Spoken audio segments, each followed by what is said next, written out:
Hey everyone, Chris with Clutter Reduction Junk Removal in Southeast Florida. I just got back from doing a couple of junk jobs today, and we went ahead and replenished all of our supplies in the truck. We like to do that every week or so. Make sure we have all of our gloves, our bags, our masks, hand sanitizers refilled. That way we don't get to a job and we realize we don't have gloves, we don't have masks, or we got a really dirty job and I don't have any wipes for my hands or my face. You don't want to run into that problem. So we like to try to stay organized and replenish as necessary. So I was kind of reminiscing in my head earlier today about when I first started my junk removal business. I was still working part-time as a mover, and I had just really gotten into this. I was still using U-Hauls as rental trucks, and I didn't really have too much prior knowledge as far as how to get my first job. Luckily, I was working at a company that didn't have junk removal affiliated with it, so they said I could market to clients on jobs, which is what I did every single day for every single client. And I was able to pull in a couple of jobs here and there for that. But besides that side of it, I had no idea how to go out and get jobs. I didn't know if I should go pass around flyers. It's illegal to put flyers in mailboxes, and you can't really go door to door anymore. I've tried it. People don't like it. So I've tried a lot of things when I first started business. And at the end of the day, I found a couple of ways to be the simplest, easiest to do time-wise, and the easiest to stay consistent with. So I'm going to talk about those. It's basically in two categories: free and low cost. And I'm going to run down kind of the bullet points of what I did personally to start getting jobs. So my first recommendation is to start with the free one because everybody could do it. And the best part is it can all be done with probably the most complex but versatile tool that you probably own, which is your cell phone. If you have an ability to get into apps and use internet services, you can do everything I'm about to talk about. And what we are referring to is social media: Nextdoor, Facebook, and Craigslist. Now, Craigslist I wouldn't count as social media, but it is going to get grouped into here because it is a very good source when you are first starting off. Now, for Nextdoor, what we are looking for is you pinpoint it to where you live. This isn't going to be like your whole county. It's going to be the city and the neighborhood surrounding you. And what you're going to do is run through everyone's posts and look for people who are specifically looking for junk removal. They may not spell it out to you, hey, I need a couch removed. They might say, does anybody know of a donation place who can pick up furniture? Or does anybody know someone who can remove a couch from my mother-in-law's house and bring it to donation? They may want it to be donated, and it may very well be donated, but there's a good chance it may not. So you can always toss out some recommendations for local places and then say, if you end up not being able to get rid of it, give me a call. I do junk removal. This is how much I would charge for it. Or maybe somebody is moving soon. You can recommend a couple of local movers and then say, if you need to declutter before or after, here's my information. Be happy to help you out with what you don't want anymore. You can also go into the post of like different realtors who are talking about open houses, and you can send them a direct message and say, hey, I do junk removal. Here is what I can take away. This is how I operate. Give me a call anytime. And just by doing that, very simply, you are marketing. Now, this is a volume game. You're not gonna just go out, comment, and get a job just like that. So you do need to do this consistently and a lot, so that way you can expand your chances of getting a job booked. The next thing up is Facebook groups, and you're going to do pretty much all the same things I just said for Nextdoor. But the great thing about Facebook groups is you have a little bit more of a reach. Nextdoor is very neighborhood around you. Facebook, you can pick all the different cities in your county and even multiple counties if you're going to really expand your service area. And this way you can look at places that are 5 minutes away from you, 25 minutes away from you. You get a little bit more expansion as far as who you're marketing to.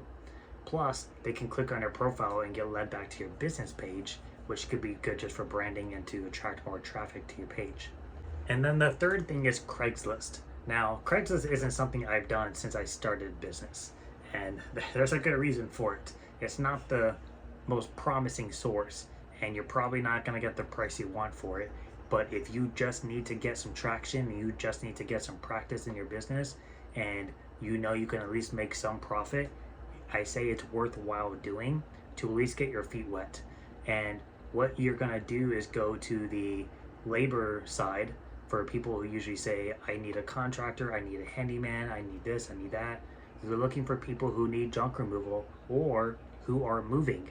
And you can message them and say, hey, I know a mover, if you do or not. Or if it's something you're up for the challenge, say, hey, I can help you move. I can help you offload your truck. I'm not a mover, but I know my way around a dolly. I would hope you would if you're starting junk removal, because that's basically what moving is. You just don't have to be careful with the piece anymore. But if you are comfortable working around stuff like that, offer moving services and then say, by the way, if you need anything at the end of it, I do junk removal. It may be a different fee from what we're going to be working out for the moving part, but we can talk about it. All you're trying to do is get out there a little bit. Even if they say no thanks, at least they have your information, and I promise you that goes a long way. We've reached out to clients that say, yeah, we're not really interested, and they call us like 3 months later and they say, hey, you reached out to me a while ago, I ended up not needing you, but now I do.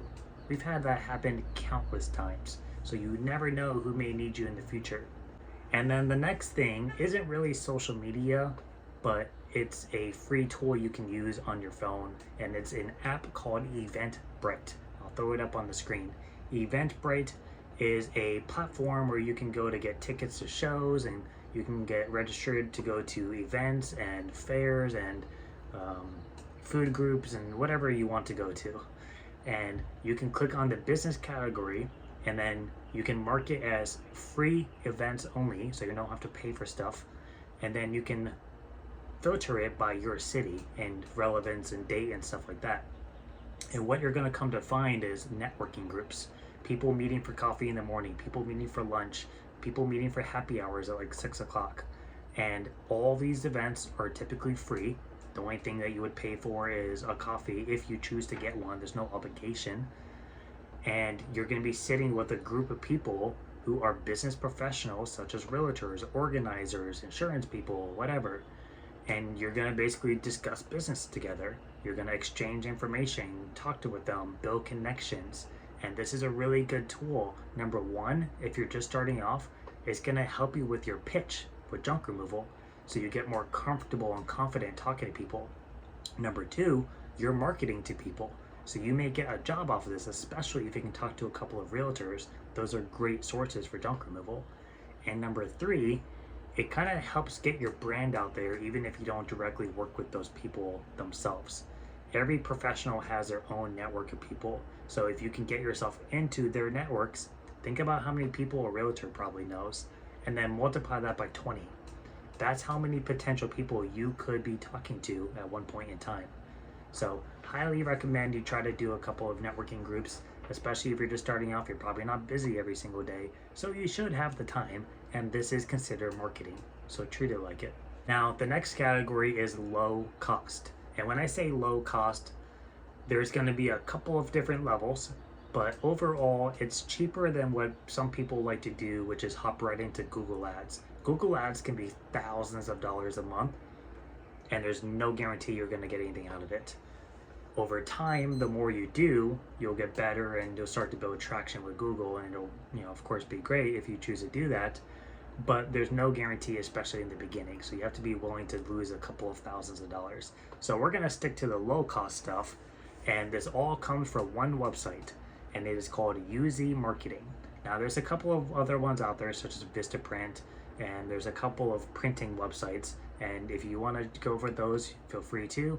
But I have found that UZ Marketing is very affordable, much cheaper, without losing the quality than Vistaprint. I started off with Vistaprint, and my business cards, I would get 250 at a time, and they cost like $67. I can get 1,000 at UZ Marketing for $38. That is crazy. I was so upset when I found out about UZ Marketing, because I was like, man, all the damn money I lost on Vistaprint. Vistaprint has more templates and more intricate designs if you choose to go that route. But if you just need simple, basic, straight to the point while still looking nice, using marketing is the way to go. We have a link in the description, check it out. Business cards, door hangers, yard signs. Your business cards are going to be your absolute cheapest. As I just mentioned, 1,000 of them for 38 bucks, free delivery, and they price match if you can find cheaper. That is a good deal. Door hangers, a little bit more expensive, but they're very versatile as to where you can go. So when you do book a job, you can put out 10 to the left, 10 to the right. You can put a little coupon on it. It's a little bit more of an incentive to catch somebody to do junk removal versus waiting for somebody to come up with you and say, oh, here's my business card. So it's just another form of advertising. And then of course you have yard signs. Yard signs, everybody has them. If you've ever driven out in public, you see them all the time. They are these square signs that are either in the ground or stuck to a pole with your service and your phone number. That is a great tool, and depending on your city and how strict it is, you can likely put it up in public places. But make sure to check your statutes of your state and your county and your city to make sure you're not going to get fined, because some places are more strict than others.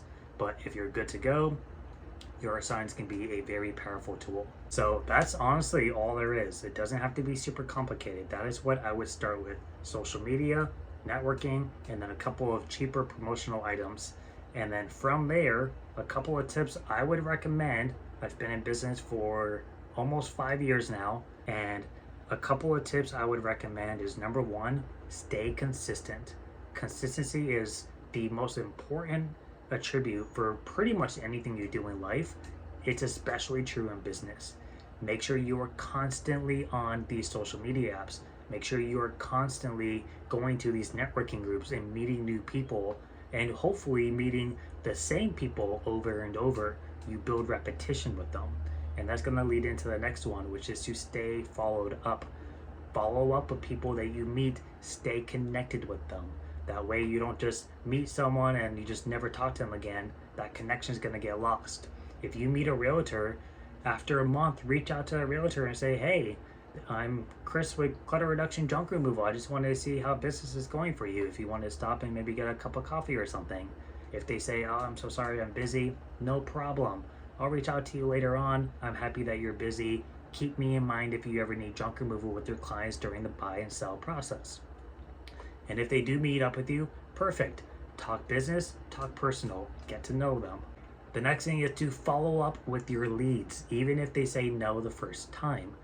I can't tell you how many people used to call me and say, hey, I have a couch, how much would you charge to come out? Oh, I'll pick it up for 150 bucks. Oh, that's too much, it's in good condition, I don't want to pay. Click. That sucks. But call them the next day. Call them 2 days later and say, hey, my name is Chris with Clutter Reduction Junk Removal. You reached out to me the other day about a couch. I just wanted to check in with you to see if you were able to get rid of that or not. If you still need it, my offer still stands. In fact, I'll give you 20 bucks off if you want to book with me today. Sell it, you know? But the amount of people I've called back and they're like, you know, I'm glad you called. I actually ended up not being able to donate it because there's a stain on the back. Could have told you that. Or they won't come upstairs to get it. Or the guy was supposed to come and he never did. This is where you come in. You are a convenience service, and that is a perfect situation for it. But you would have never known if you didn't call to follow up. So whether somebody is calling you just to get a quote and they're like, okay, I'll reach out to you in a couple of days. If you don't hear from them in a couple of days, call first. If somebody is maybe looking for a summer project and it's only the spring, make it a note in your calendar to call them in a month. Call them in 2 months and say, hey, we spoke a couple of months ago. You said you're going to do a summer project of cleaning your house up. Wanted to check in to see if you're going to need any junk removal assistance. It's all about making these connections, even if you have to do it by force. And then the most important thing, in addition to consistency, is making sure that you're just keeping things simple in the beginning. It's not a complicated process, but it is hard when you don't know what to do. I just told you what to do. And I promise you, this is going to go for most people in most businesses, not even just junk removal. But you can start with the basics, and as you accumulate more money and you get better with time and you have more opportunities, then you can start to expand on the type of ways you market yourself. and the extremities that you go to. But in the beginning, keep it simple, stay consistent. Your goal is to get jobs. Your goal isn't to, oh, what kind of truck can I upgrade to? Don't worry about that right now. Worry about getting jobs, building a database, getting repeat clients, getting locked in with a storage unit or an apartment building, somewhere that you can do repetitive work for. Be good to your customers, have them refer you out to people they know.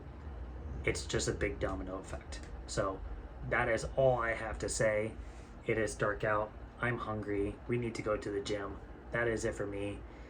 Today was a good day. Nothing crazy, but a couple of small jobs that add up over time.